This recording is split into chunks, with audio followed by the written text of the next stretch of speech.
The Defenders, by Philip K. Dick. No weapon has ever been frightful enough to put a stop to war. Perhaps because we never before had any that thought for themselves. Illustrated by EMSH. Transcriber's note. This e-text was produced from Galaxy Science Fiction, January 1953. Extensive research did not uncover any evidence that the U.S. copyright on this publication was renewed. Taylor sat back in his chair reading the morning newspaper. The warm kitchen and the smell of coffee blended with the comfort of not having to go to work. This was his rest period, the first for a long time, and he was glad of it. He folded the second section back, sighing with contentment. "What is it?" Mary said, from the stove. "They pasted Moscow again last night." Taylor nodded his head in approval. "Gave it a real pounding. One of those RH bombs. It's about time." He nodded again, feeling the full comfort of the kitchen, the presence of his plump, attractive wife, the breakfast dishes and coffee. This was relaxation, and the war news was good and satisfying. He could feel a justifiable glow at the news, a sense of pride and personal accomplishment. After all, he was an integral part of the war program, not just another factory worker lugging a cart of scrap, but a technician, one of those who designed and planned the nerve trunk of the war. "It says they have the new subs almost perfected. Wait until they get those going." He smacked his lips with anticipation. "When they start shelling from underwater, the Soviets are sure going to be surprised." "They're doing a wonderful job," Mary agreed vaguely. "Do you know what we saw today? Our team is getting a leady to show to the school children. I saw the leady, but only for a moment. It's good for the children to see what their contributions are going for. Don't you think?" She looked around at him. "A leady," Taylor murmured. He put the newspaper slowly down. "Well, make sure it's decontaminated properly. We don't want to take any chances." "Oh, they always bathe them when they're brought down from the surface," Mary said. "They wouldn't think of letting them down without the bath, would they?" She hesitated, thinking back. "Don, you know, it makes me remember." He nodded. "I know." He knew what she was thinking.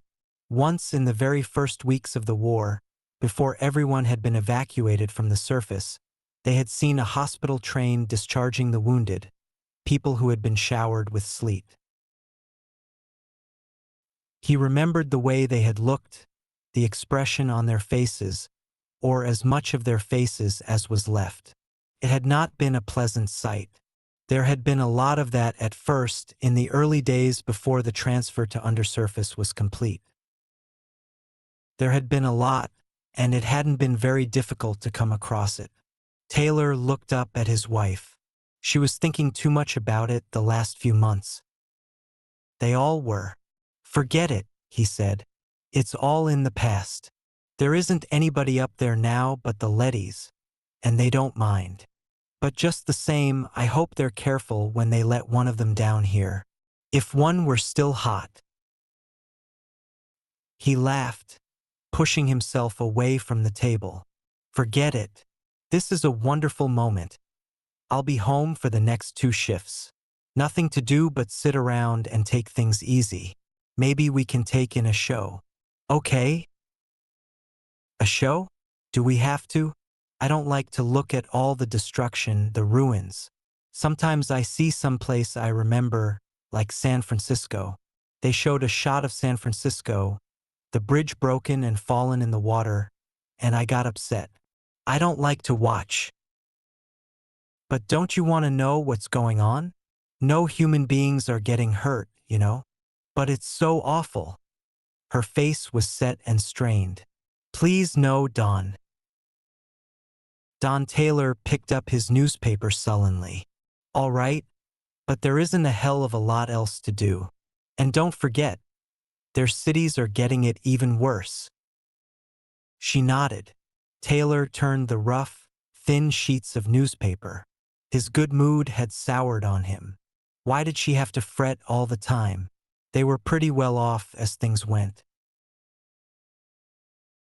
You couldn't expect to have everything perfect, living undersurface with an artificial sun and artificial food.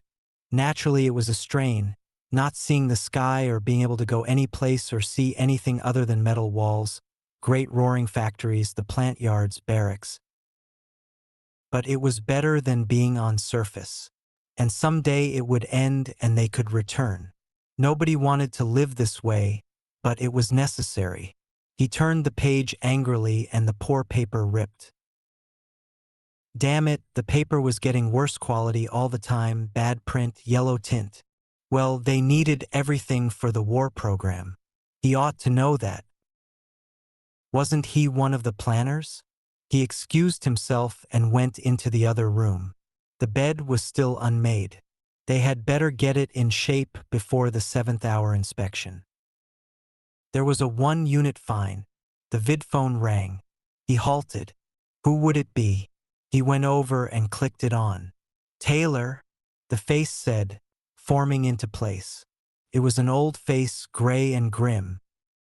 This is Moss. I'm sorry to bother you during rest period, but this thing has come up.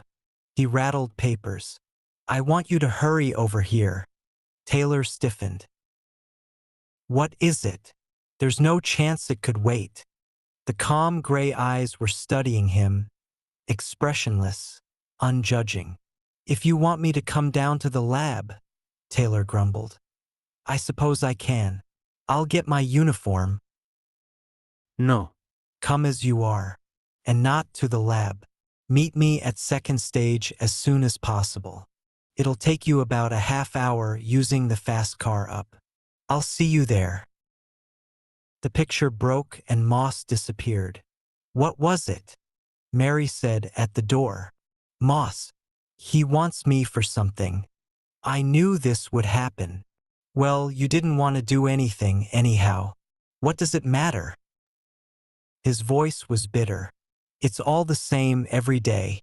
I'll bring you back something. I'm going up to 2nd stage. Maybe I'll be close enough to the surface to. Don't bring me anything. Not from the surface. All right, I won't. But of all the irrational nonsense. She watched him put on his boots without answering. Moss nodded and Taylor fell in step with him as the older man strode along. A series of loads were going up to the surface, blind cars clanking like ore trucks up the ramp, disappearing through the stage trap above them. Taylor watched the cars, heavy with tubular machinery of some sort, weapons new to him. Workers were everywhere, in the dark gray uniforms of the labor corps, loading, lifting, shouting back and forth. The stage was deafening with noise. We'll go up a way, Moss said, where we can talk. This is no place to give you details. They took an escalator up.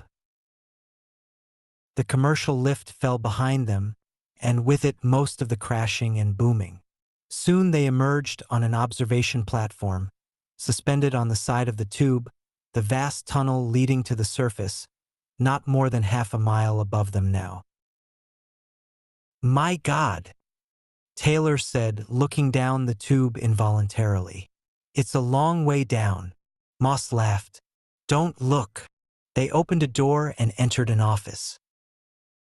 Behind the desk, an officer was sitting, an officer of internal security. He looked up. I'll be right with you, Moss. He gazed at Taylor, studying him. You're a little ahead of time. This is Commander Franks, Moss said to Taylor. He was the first to make the discovery. I was notified last night.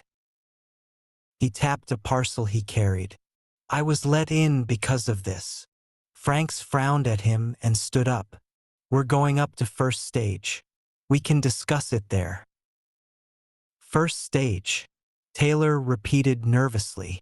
The 3 of them went down a side passage to a small lift. I've never been up there. Is it all right? It's not radioactive, is it? You're like everyone else, Frank said. Old women afraid of burglars. No radiation leaks down to first stage. There's lead and rock, and what comes down the tube is bathed. What's the nature of the problem? Taylor asked. I'd like to know something about it. In a moment. They entered the lift and ascended. When they stepped out, they were in a hall of soldiers, weapons and uniforms everywhere. Taylor blinked in surprise. So this was first stage, the closest undersurface level to the top. After this stage, there was only rock, lead and rock, and the great tubes leading up like the burrows of earthworms.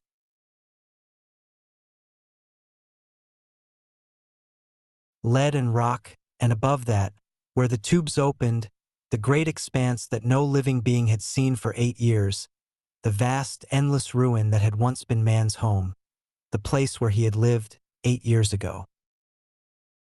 Now the surface was a lethal desert of slag and rolling clouds. Endless clouds drifted back and forth, blotting out the red sun. Occasionally something metallic stirred, moving through the remains of a city, threading its way across the tortured terrain of the countryside. A leady, a surface robot, immune to radiation, constructed with feverish haste in the last months before the Cold War became literally hot. Leddies crawling along the ground, moving over the oceans or through the skies in slender, blackened craft, creatures that could exist where no life could remain, metal and plastic figures that waged a war man had conceived, but which he could not fight himself. Human beings had invented war, invented and manufactured the weapons, even invented the players, the fighters, the actors of the war, but they themselves could not venture forth, could not wage it themselves. In all the world, in Russia, in Europe, America, Africa, no living human being remained. They were under the surface, in the deep shelters that had been carefully planned and built, even as the first bombs began to fall. It was a brilliant idea and the only idea that could have worked. Up above, on the ruined, blasted surface of what had once been a living planet, the leady crawled and scurried and fought man's war. And undersurface, in the depths of the planet, human beings toiled endlessly to produce the weapons to continue the fight, month by month, year by year. First stage, Taylor said. A strange ache went through him, almost to the surface. But not quite, Moss said. Franks led them through the soldiers over to one side, near the lip of the tube. In a few minutes, a lift will bring something down to us from the surface, he explained. You see, Taylor, every once in a while security examines and interrogates a surface leady, one that has been above for a time, to find out certain things. A vidcall is sent up and contact is made with a field headquarters. We need this direct interview. We can't depend on vidscreen contact alone. The leadies are doing a good job, but we want to make certain that everything is going the way we want it. Franks faced Taylor and Moss and continued. The lift will bring down a leady from the surface, one of the A-class leadies. There's an examination chamber in the next room with a lead wall in the center, so the interviewing officers won't be exposed to radiation. We find this easier than bathing the leady. It is going right back up. It has a job to get back to. 2 days ago, an A-class leady was brought down and interrogated. I conducted the session myself. We were interested in a new weapon the Soviets have been using, an automatic mine that pursues anything that moves. Military had sent instructions up that the mine be observed and reported in detail. This A-class leady was brought down with information. We learned a few facts from it, obtained the usual roll of film and reports, and then sent it back up. It was going out of the chamber, back to the lift, when a curious thing happened. At the time, I thought... Franks broke off. A red light was flashing. That down lift is coming. He nodded to some soldiers. Let's enter the chamber. The leady will be along in a moment. An A-class leady, Taylor said. I've seen them on the show screens, making their reports. It's quite an experience, Moss said. They're almost human. They entered the chamber and seated themselves behind the lead wall. After a time, a signal was flashed, and Franks made a motion with his hands. The door beyond the wall opened. Taylor peered through his view slot. He saw something advancing slowly, a slender metallic figure moving on a tread, its arm grips at rest by its sides. The figure halted and scanned the lead wall, stood, waiting. We are interested in learning something, Frank said. Before I question you, do you have anything to report on surface conditions? No. The war continues. The leady's voice was automatic and toneless. We are a little short of fast pursuit craft, the single-seat type. We could use also some. That has all been noted. What I want to ask you is this. Our contact with you has been through vidscreen only. We must rely on indirect evidence, since none of us goes above. We can only infer what is going on. We never see anything ourselves. We have to take it all secondhand. Some top leaders are beginning to think there's too much room for error. Error? The leady asked. In what way? Our reports are checked carefully before they're sent down. We maintain constant contact with you. Everything of value is reported. Any new weapons which the enemy is seen to employ. I realize that, Franks grunted behind his peep slot, but perhaps we should see it all for ourselves. Is it possible that there might be a large enough radiation-free area for a human party to ascend to the surface? If a few of us were to come up in lead-line suits, would we be able to survive long enough to observe conditions and watch things? The machine hesitated before answering. I doubt it. You can check air samples, of course, and decide for yourselves. But in the 8 years since you left, things have continually worsened. You cannot have any real idea of conditions up there. It has become difficult for any moving object to survive for long. There are many kinds of projectiles sensitive to movement. The new mine not only reacts to motion, but continues to pursue the object indefinitely until it finally reaches it. And the radiation is everywhere. I see. Franks turned to Moss, his eyes narrowed oddly. Well, that was what I wanted to know. You may go. The machine moved back toward its exit. Paused. Each month, the amount of lethal particles in the atmosphere increases. The tempo of the war is gradually. I understand. Franks rose. He held out his hand and Moss passed him the package. One thing before you leave. I want you to examine a new type of metal shield material. I'll pass you a sample with the tong. Franks put the package in the toothed grip and revolved the tong so that he held the other end. The package swung down to the leady, which took it. They watched it unwrap the package and take the metal plate in its hands. The leady turned the metal over and over. Suddenly it became rigid.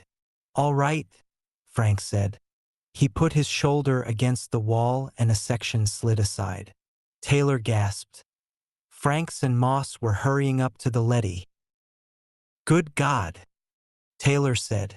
But it's radioactive. The leady stood unmoving, still holding the metal. Soldiers appeared in the chamber. They surrounded the leady and ran a counter across it carefully. Okay, sir, one of them said to Franks. It's as cold as a long winter evening. Good. I was sure, but I didn't want to take any chances. You see, Moss said to Taylor, this leady isn't hot at all, yet it came directly from the surface, without even being bathed. But what does it mean? Taylor asked blankly. It may be an accident, Frank said. There's always the possibility that a given object might escape being exposed above. But this is the second time it's happened that we know of. There may be others. The second time.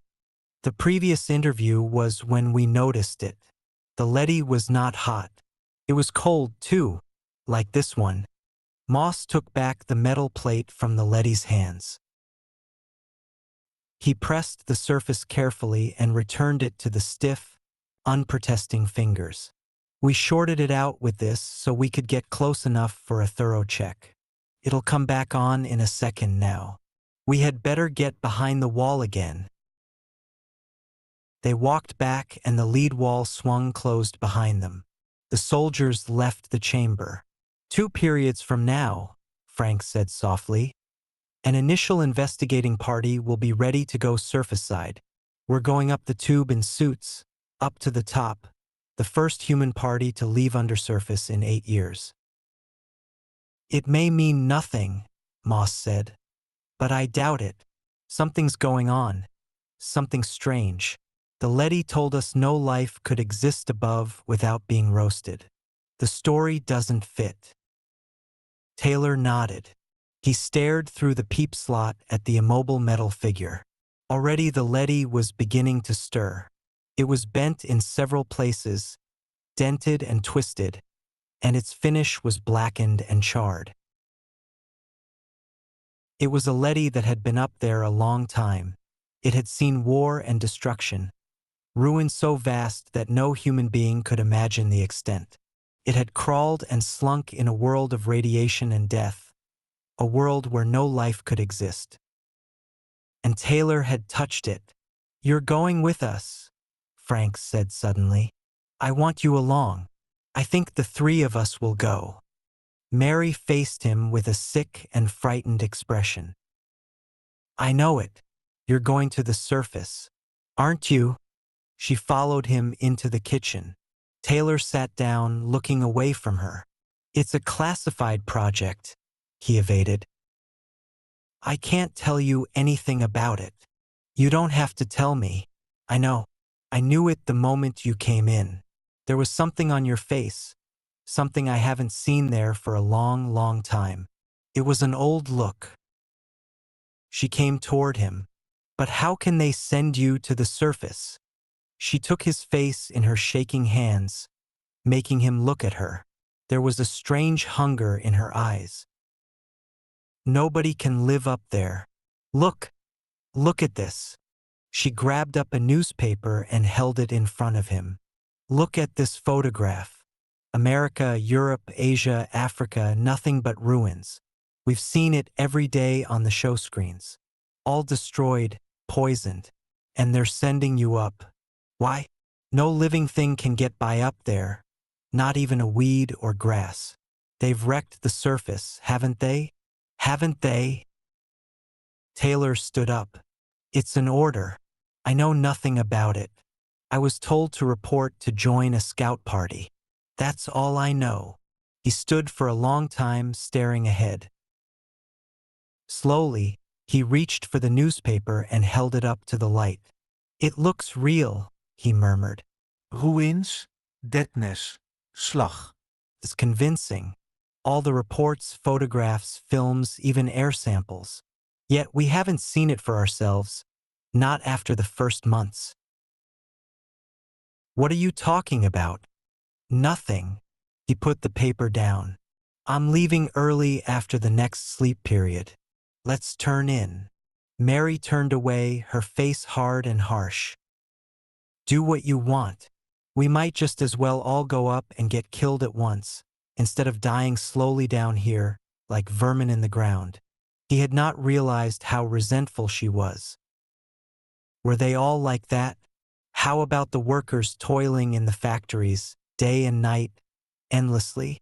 The pale, stooped men and women, plodding back and forth to work, blinking in the colorless light, eating synthetics. "You shouldn't be so bitter," he said. Mary smiled a little. "I'm bitter because I know you'll never come back." She turned away. I'll never see you again once you go up there. He was shocked. What? How can you say a thing like that? She did not answer. He awakened with the public newscaster screeching in his ears, shouting outside the building. Special News Bulletin. Surface forces report enormous Soviet attack with new weapons. Retreat of key groups. All work units report to factories at once. Taylor blinked, rubbing his eyes. He jumped out of bed and hurried to the vidphone. A moment later, he was put through to Moss. Listen, he said. What about this new attack? Is the project off? He could see Moss's desk, covered with reports and papers. No, Moss said. We're going right ahead. Get over here at once.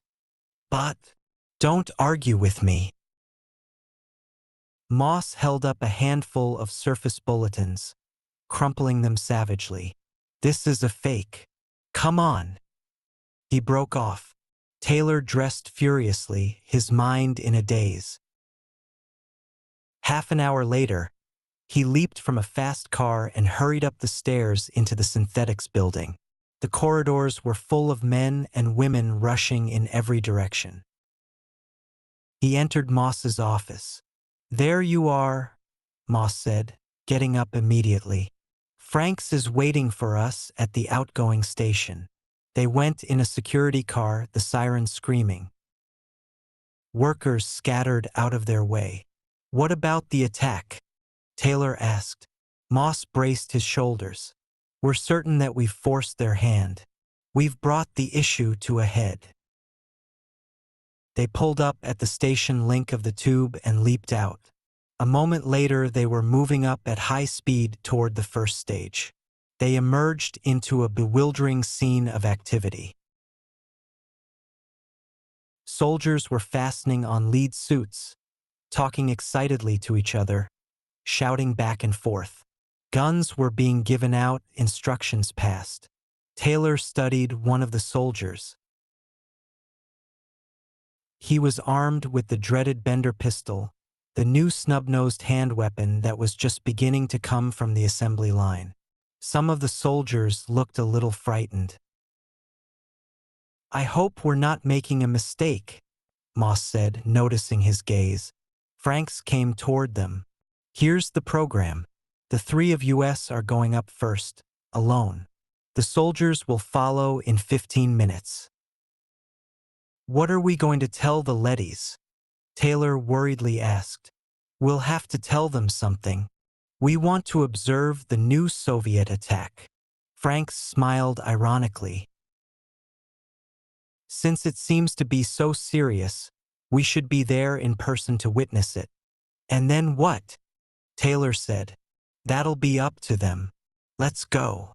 In a small car, they went swiftly up the tube, carried by anti-grav beams from below. Taylor glanced down from time to time. It was a long way back, and getting longer each moment. He sweated nervously inside his suit, gripping his Bender pistol with inexpert fingers. Why had they chosen him? Chance, pure chance. Moss had asked him to come along as a department member. Then Franks had picked him out on the spur of the moment. And now they were rushing toward the surface, faster and faster. A deep fear, instilled in him for 8 years, throbbed in his mind. Radiation, certain death, a world blasted and lethal. Up and up the car went. Taylor gripped the sides and closed his eyes.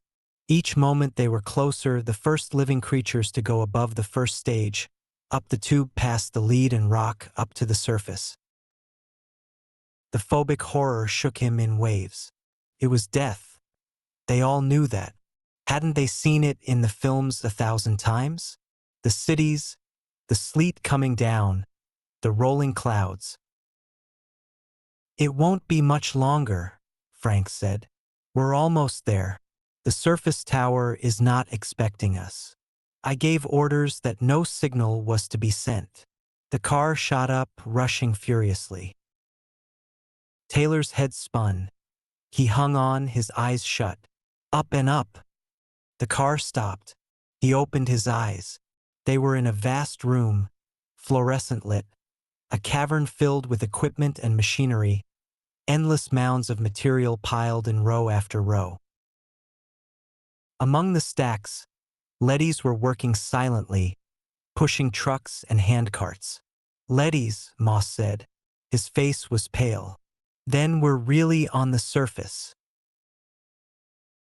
The leadys were going back and forth with equipment moving the vast stores of guns and spare parts, ammunition and supplies that had been brought to the surface. And this was the receiving station for only one tube. There were many others, scattered throughout the continent. Taylor looked nervously around him. They were really there, above ground, on the surface. This was where the war was. Come on, Frank said. A B-class guard is coming our way. They stepped out of the car. A leady was approaching them rapidly. It coasted up in front of them and stopped, scanning them with its hand weapon raised. This is security, Frank said. Have an A-class sent to me at once. The leady hesitated. Other B-class guards were coming, scooting across the floor, alert and alarmed. Moss peered around. Obey, Frank said in a loud, commanding voice. You've been ordered. The leady moved uncertainly away from them. At the end of the building, a door slid back. Two A-class leadys appeared, coming slowly toward them. Each had a green stripe across its front. From the Surface Council, Franks whispered tensely. This is above ground, all right? Get set. The two leadys approached warily. Without speaking, they stopped close by the men, looking them up and down. I'm Franks of security. We came from undersurface in order to. This is incredible. One of the leadys interrupted him coldly. You know you can't live up here. The whole surface is lethal to you. You can't possibly remain on the surface. These suits will protect us, Frank said. In any case, it's not your responsibility. What I want is an immediate council meeting so I can acquaint myself with conditions with the situation here. Can that be arranged?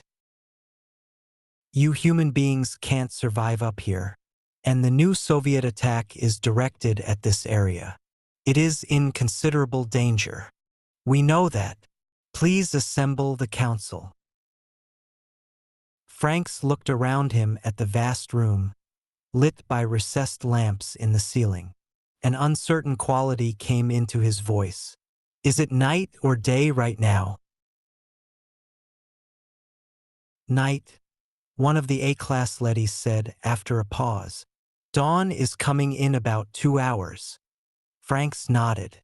We'll remain at least 2 hours, then. As a concession to our sentimentality, would you please show us some place where we can observe the sun as it comes up? We would appreciate it. A stir went through the leadys. It is an unpleasant sight, one of the leadys said. You've seen the photographs. You know what you'll witness. Clouds of drifting particles blot out the light. Slag heaps are everywhere. The whole land is destroyed. For you, it will be a staggering sight, much worse than pictures and film can convey. However it may be, we'll stay long enough to see it. Will you give the order to the council? Come this way. Reluctantly, the two leadys coasted toward the wall of the warehouse. The three men trudged after them, their heavy shoes ringing against the concrete. At the wall, the two leadys paused. This is the entrance to the council chamber. There are windows in the chamber room, but it is still dark outside, of course. You'll see nothing right now, but in 2 hours. Open the door, Frank said. The door slid back. They went slowly inside. The room was small, a neat room with a round table in the center, chairs ringing it. The three of them sat down silently, and the two leadys followed after them, taking their places. The other council members are on their way. They have already been notified and are coming as quickly as they can. Again, I urge you to go back down. The leady surveyed the three human beings. There is no way you can meet the conditions up here. Even we survive with some trouble ourselves. How can you expect to do it? The leader approached Franks. This astonishes and perplexes us, it said. Of course we must do what you tell us, but allow me to point out that if you remain here— We know, Franks said impatiently. However, we intend to remain, at least until sunrise. If you insist. There was silence. The leadys seemed to be conferring with each other, although the three men heard no sound. For your own good, the leader said at last, you must go back down. We have discussed this, and it seems to us that you are doing the wrong thing for your own good. We are human beings, Franks said sharply. Don't you understand? We're men, not machines. That is precisely why you must go back. This room is radioactive. All surface areas are.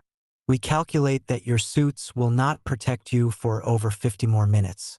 Therefore, the leadys moved abruptly toward the men, wheeling in a circle, forming a solid row. The men stood up, Taylor reaching awkwardly for his weapon, his fingers numb and stupid. The men stood facing the silent metal figures.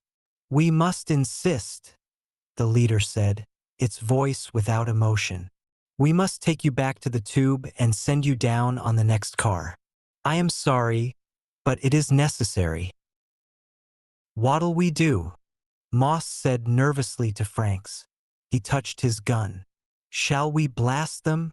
Franks shook his head. All right, he said to the leader. We'll go back. He moved toward the door, motioning Taylor and Moss to follow him. They looked at him in surprise, but they came with him. The leadys followed them out into the great warehouse.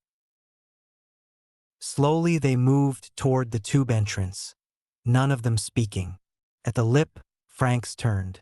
We are going back because we have no choice. There are 3 of us and about a dozen of you. However, if— Here comes the car, Taylor said. There was a grating sound from the tube. D-class leadys moved toward the edge to receive it.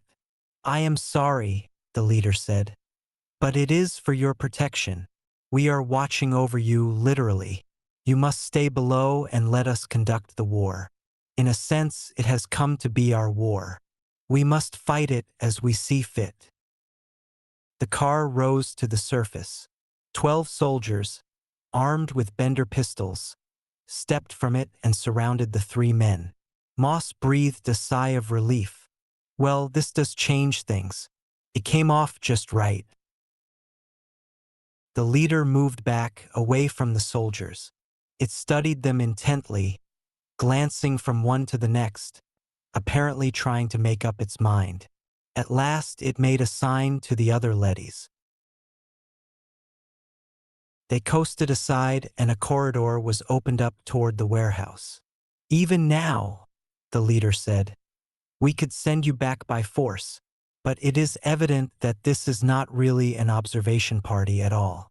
These soldiers show that you have much more in mind. This was all carefully prepared. Very carefully, Frank said. They closed in. How much more we can only guess. I must admit that we were taken unprepared. We failed utterly to meet the situation. Now force would be absurd because neither side can afford to injure the other. We, because of the restrictions placed on us regarding human life, you because the war demands. The soldiers fired, quick and in fright. Moss dropped to one knee, firing up. The leader dissolved in a cloud of particles. On all sides D and B-class leadys were rushing up, some with weapons, some with metal slats. The room was in confusion. Off in the distance, a siren was screaming. Franks and Taylor were cut off from the others, separated from the soldiers by a wall of metal bodies. "They can't fire back," Frank said calmly. "This is another bluff. They've tried to bluff us all the way." He fired into the face of a leady. The leady dissolved. "They can only try to frighten us. Remember that." They went on firing, and leady after leady vanished. The room reeked with the smell of burning metal, the stink of fused plastic and steel. Taylor had been knocked down. He was struggling to find his gun, reaching wildly among metal legs, groping frantically to find it. His fingers strained. A handle swam in front of him. Suddenly something came down on his arm, a metal foot. He cried out. Then it was over. The leadys were moving away, gathering together off to one side. Only 4 of the Surface Council remained. The others were radioactive particles in the air. D-class leadys were already restoring order, gathering up partly destroyed metal figures and bits and removing them. Franks breathed a shuddering sigh. "All right," he said. "You can take us back to the windows. It won't be long now." The leadys separated, and the human group, Moss and Franks and Taylor and the soldiers, walked slowly across the room, toward the door. They entered the council chamber. Already a faint touch of gray mitigated the blackness of the windows. "Take us outside," Franks said impatiently. "We'll see it directly, not in here." A door slid open. A chill blast of cold morning air rushed in, chilling them even through their lead suits. The men glanced at each other uneasily. "Come on," Frank said. "Outside." He walked out through the door, the others following him. They were on a hill, overlooking the vast bowl of a valley. Dimly, against the graying sky, the outline of mountains were forming, becoming tangible. "It'll be bright enough to see in a few minutes," Moss said.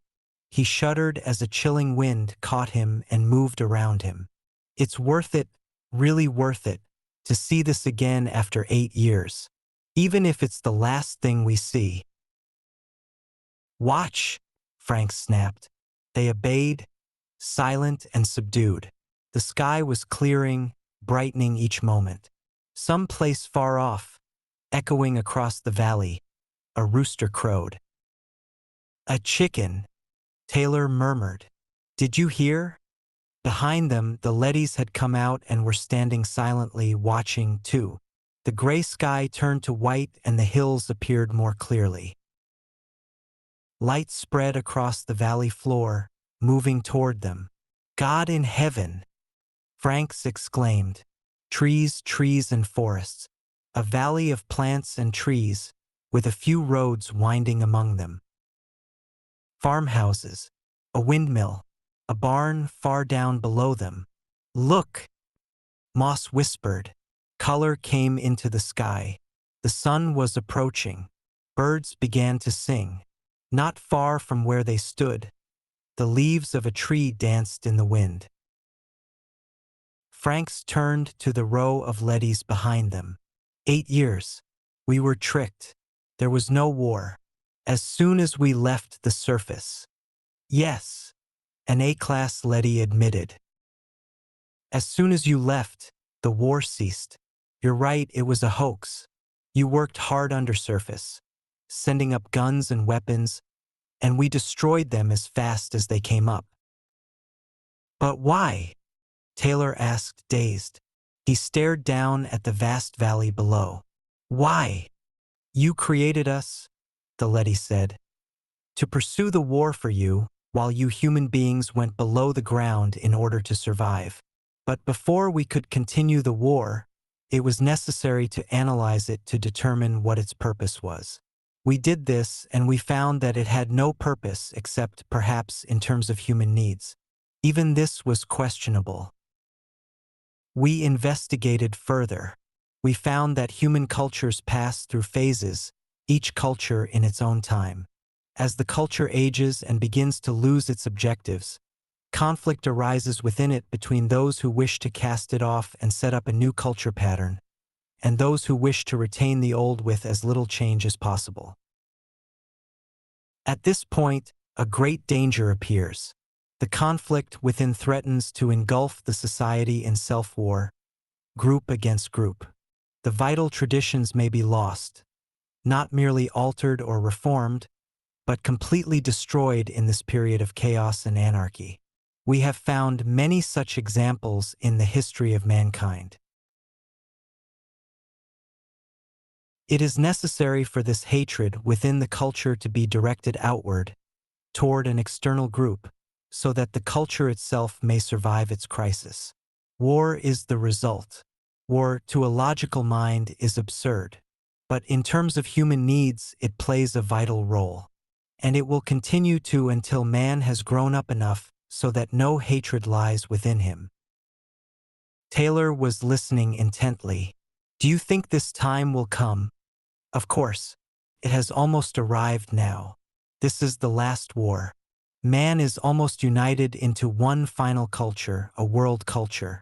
At this point he stands continent against continent, one half of the world against the other half. Only a single step remains, the jump to a unified culture. Man has climbed slowly upward, tending always toward unification of his culture. It will not be long. But it has not come yet, and so the war had to go on, to satisfy the last violent surge of hatred that man felt. 8 years have passed since the war began. In these 8 years, we have observed and noted important changes going on in the minds of men. Fatigue and disinterest, we have seen, are gradually taking the place of hatred and fear. The hatred is being exhausted gradually over a period of time. But for the present, the hoax must go on at least for a while longer. You are not ready to learn the truth. You would want to continue the war. But how did you manage it? Moss asked. All the photographs, the samples, the damaged equipment. Come over here. The leady directed them toward a long, low building. Work goes on constantly, whole staffs laboring to maintain a coherent and convincing picture of a global war. They entered the building. Leadys were working everywhere, poring over tables and desks. Examine this project here, the A-class leady said. 2 leadys were carefully photographing something, an elaborate model on a tabletop. It is a good example. The men grouped around, trying to see. It was a model of a ruined city. Taylor studied it in silence for a long time. At last he looked up. It's San Francisco, he said in a low voice. This is a model of San Francisco destroyed. I saw this on the vidscreen piped down to us. The bridges were hit. Yes, notice the bridges. The leady traced the ruined span with his metal finger, a tiny spiderweb, almost invisible. You have no doubt seen photographs of this many times, and of the other tables in this building. San Francisco itself is completely intact. We restored it soon after you left, rebuilding the parts that had been damaged at the start of the war. The work of manufacturing news goes on all the time in this particular building. We are very careful to see that each part fits in with all the other parts. Much time and effort are devoted to it. Franks touched one of the tiny model buildings, lying half in ruins. So this is what you spend your time doing, making model cities and then blasting them. No, we do much more. We are caretakers watching over the whole world. The owners have left for a time, and we must see that the cities are kept clean, that decay is prevented, that everything is kept oiled and in running condition. The gardens, the streets, the water mains, everything must be maintained as it was 8 years ago, so that when the owners return, they will not be displeased. We want to be sure that they will be completely satisfied. Franks tapped Moss on the arm. "Come over here," he said in a low voice. "I want to talk to you."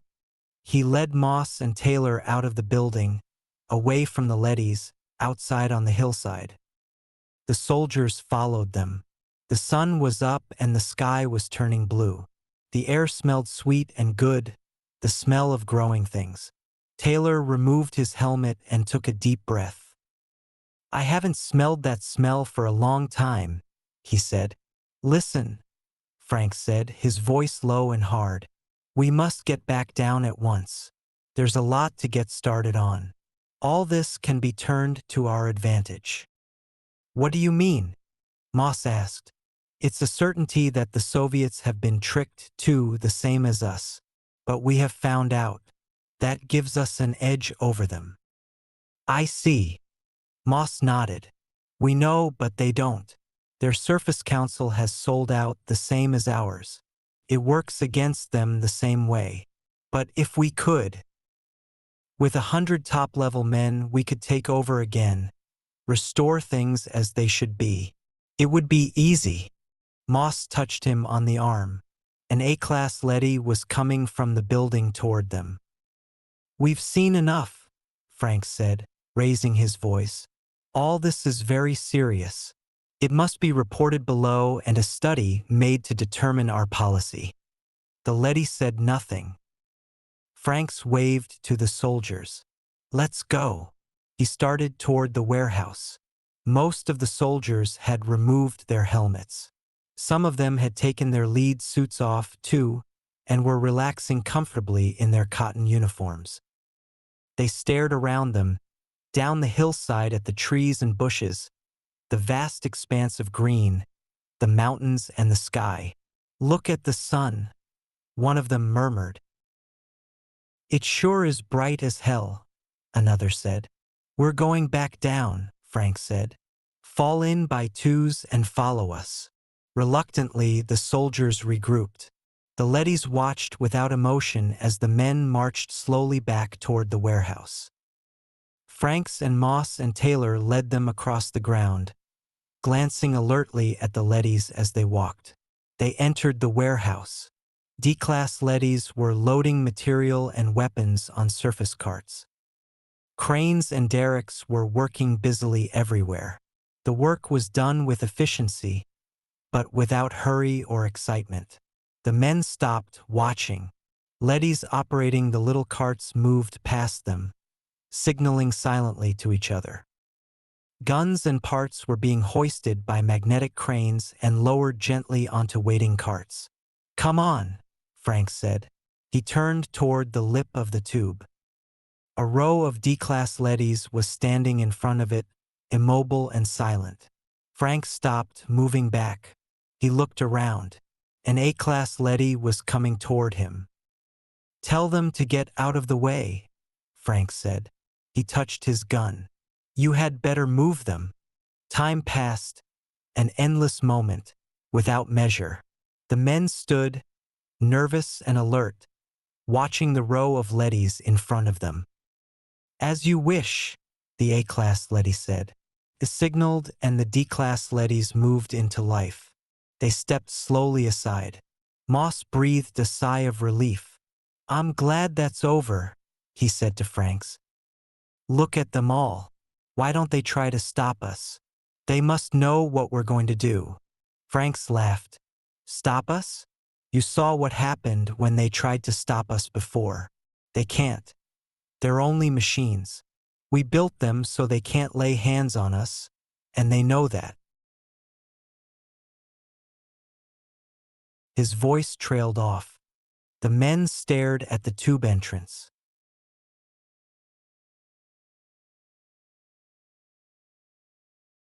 Around them the leadys watched, silent and impassive, their metal faces expressionless.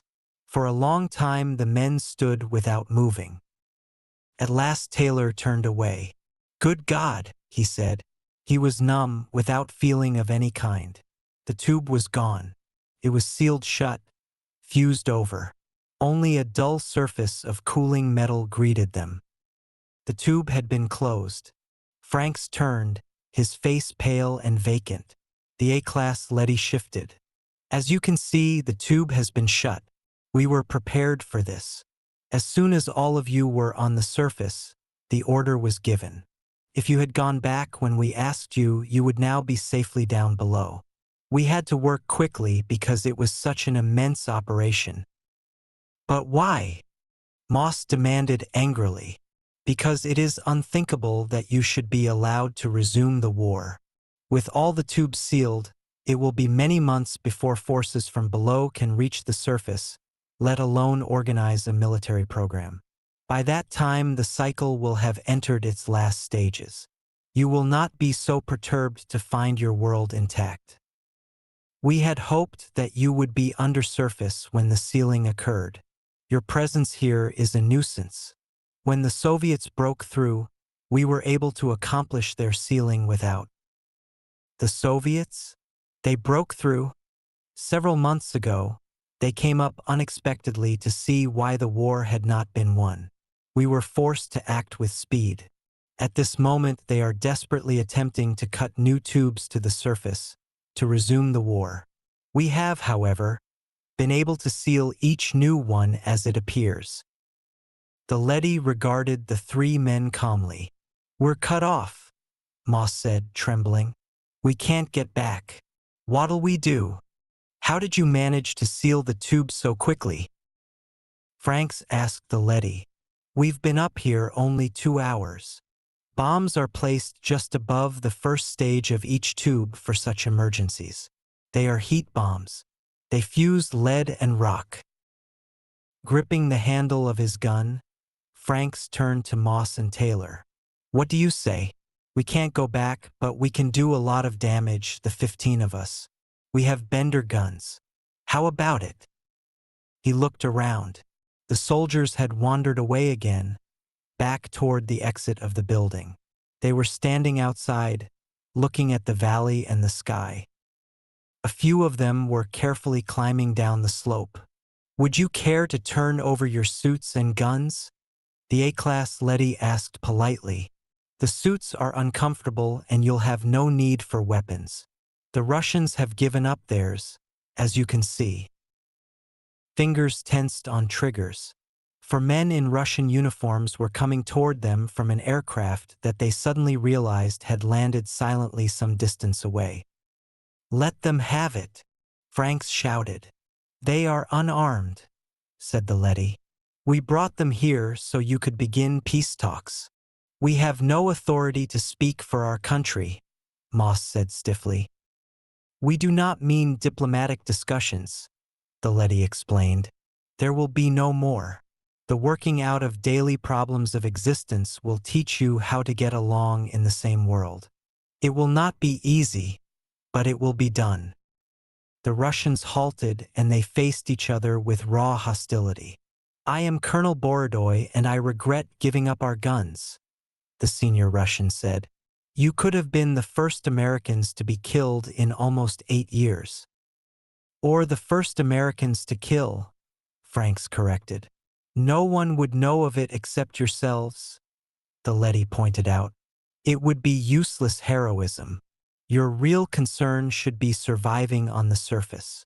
We have no food for you, you know? Taylor put his gun in its holster. They've done a neat job of neutralizing us. Damn them. I propose we move into a city, start raising crops with the help of some leadies, and generally make ourselves comfortable. Drawing his lips tight over his teeth, he glared at the A-class leady. Until our families can come up from undersurface, it's going to be pretty lonesome, but we'll have to manage.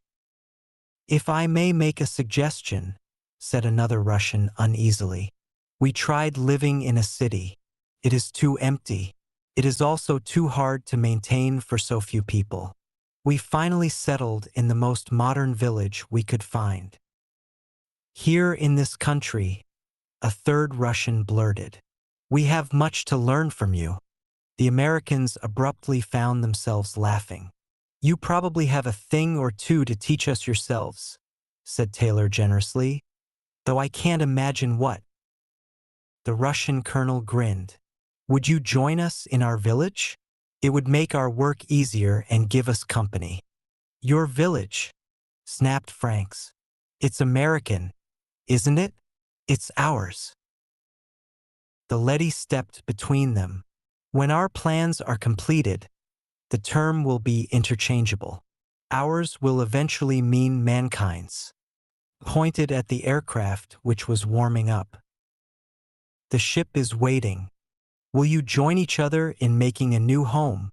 The Russians waited while the Americans made up their minds. I see what the leadys mean about diplomacy becoming outmoded, Frank said at last. People who work together don't need diplomats. They solve their problems on the operational level instead of at a conference table. The leady led them toward the ship. It is the goal of history unifying the world. From family to tribe to city-state to nation to hemisphere, the direction has been toward unification.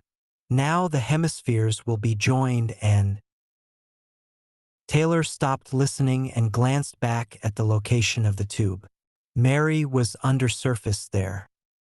He hated to leave her, even though he couldn't see her again until the tube was unsealed. But then he shrugged and followed the others. If this tiny amalgam of former enemies was a good example, it wouldn't be too long before he and Mary and the rest of humanity would be living on the surface like rational human beings instead of blindly hating moles. It has taken thousands of generations to achieve, the A-class leady concluded. Hundreds of centuries of bloodshed and destruction. But each war was a step toward uniting mankind. And now the end is in sight. A world without war. But even that is only the beginning of a new stage of history. The conquest of space, breathed Colonel Borodoy. The meaning of life, Moss added. Eliminating hunger and poverty, said Taylor. The leady opened the door of the ship. All that and more. How much more? We cannot foresee it any more than the first men who formed a tribe could foresee this day. But it will be unimaginably great. The door closed and the ship took off toward their new home. Philip K. Dick. Transcribers note this e-text was produced from Galaxy Science Fiction, January 1953.